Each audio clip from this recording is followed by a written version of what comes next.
Hi hello ಎಲ್ಲರಿಗೂ ನಮಸ್ಕಾರ. ನಾನು ಮೊದಲನೇ ಸ್ವಾಗತ. ಎಲ್ಲ ನಮ್ಮ ವಿಡಿಯೋ ನೋಡ್ತಾ ಇದ್ದಾರೆ, ದಯವಿಟ್ಟು ಲೈಕ್ ಮಾಡಿ, ಶೇರ್ ಮಾಡಿ, ಫಾಲೋ ಮಾಡ್ಕೊಳ್ಳಿ ಅಂತ ಹೇಳ್ತಾ, ಇವತ್ತಿನ ಕೆಲಸ ಬಂದು ಕೊರಟಗೆರೆ ತಾಲೂಕಲ್ಲಿ ಕೆಲಸ ಮಾಡ್ತಾಯಿದ್ದೀವಿ. ಸೊ ಇದು ಬಂದು 60 ಅಡಿ ಬೋರ್ವೆಲ್ ಕೇಸಿಂಗ್ ಇದೆ. ಸೊ ಇದಕ್ಕೆ ಮುಂಚೆ ನಾನು ಇದೇ ಬೋರ್ವೆಲ್ನ ವಾಟರ್ ಟೆಸ್ಟಿಂಗ್ ಮಾಡೋಕ್ಕೆ ಅಂತ ಹೋಗಿದ್ದೆ. ವಾಟರ್ ಟೆಸ್ಟಿಂಗ್ ಮಾಡೋ ಸಂದರ್ಭದಲ್ಲಿ ಕೇಸಿಂಗ್ ಒಳಗಡೆ ನೀರು ಬರ್ತಾ ಇರೋದು ನನಗೆ ಕಾಣಿಸ್ತು. ಸೊ ಈ ಕಸ್ಟಮರ್ನ ಕೇಳಿದಾಗ ಕೇಸಿಂಗ್ ಹಾಕೋದಕ್ಕೆ ಮುಂಚಿತವಾಗಿ ನೀರು ಬಂದಿತ್ತಾ ಅಂತ ಕೇಳಿದಾಗ ಹೌದು ಸ್ವಲ್ಪ ನೀರು ಬಂದಿತ್ತು ಅಂತೇಳಿ ಹೇಳಿದಾಗ, ಮತ್ತು ಕೇಸಿಂಗ್ ಹಾಕ್ಕೊಳ್ಳಿ ನೀರು ಬರ್ತವೆ ಅಂತ ಹೇಳಿದೆ. ಸೊ ಅದೇ ಥರ ಇವತ್ತು ಹೇಳಿ ಫೋನ್ ಮಾಡಿದರು. ಸೊ ಇವತ್ತು ಹೋಗಿ ನಾನು ಕೇಸಿಂಗ್ ಹೋಲ್ ಮಾಡ್ತಾಯಿದ್ದೀನಿ.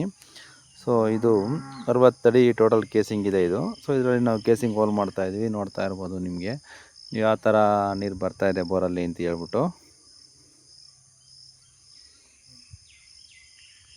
ನೋಡಿ ಕಾಣಿಸ್ತಾ ಇದೆ, ಸ್ವಲ್ಪ ನೀರಿದೆ ಅಂತ, ಜಾಸ್ತಿ ನೀರೇನಿಲ್ಲ ಈ ಬೋರ್ವೆಲ್, ಸ್ವಲ್ಪ ಕಡಿಮೆ ಬೋರ್ವೆಲಲ್ಲಿ ನೀರಿದೆ.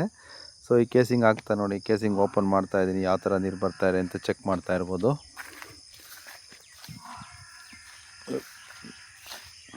ನೋಡಿ ಯಾವ ಥರ ಬರ್ತಾರೆ, ಶಿಲ್ಟೆಲ್ಲ ಇದೆ ಸ್ವಲ್ಪ ಕೇಸಿಂಗ್ ಒಳಗಡೆ. ಸೊ ನಿಮಗೂ ಇದೇ ಥರ ಕೇಸಿಂಗಲ್ಲಿ ನೀರು ಬಂದಿದ್ದು, ಕೇಸಿಂಗ್ ಹಾಕಿ ಕೇಸಿಂಗಲ್ಲಿ ನೀರೇನು ನಿಂತು ಹೋಗಿದ್ರೆ ಸೊ ಇದೇ ಥರ ನಮಗೆ ಕಾಲ್ ಮಾಡಿ ನಾವು ಬಂದು ನಿಮಗೆ ಕೇಸಿಂಗ್ ಹೋಲ್ ಹಾಕ್ಕೊಡ್ತೀವಿ. ಸೊ ಕೇಸಿಂಗ್ ಒಳಗಡೆ ನೀರು ಬಂದಿರೋ ಮಾತ್ರ ಕೇಸಿಂಗ್ ಹೋಲ್ ಮಾಡಿಸಿ. ಸೊ ನಮ್ಮದು ಬಂದು ಗೀತಾಪ್ರಿಯ ಬೋರ್ವೆಲ್ ವಾಟರ್ ಚೆಕಿಂಗ್ ಮತ್ತು ಕೇಸಿಂಗ್ ಹೋಲ್ ಸರ್ವಿಸ್ ಅಂತ ಹೇಳಿ.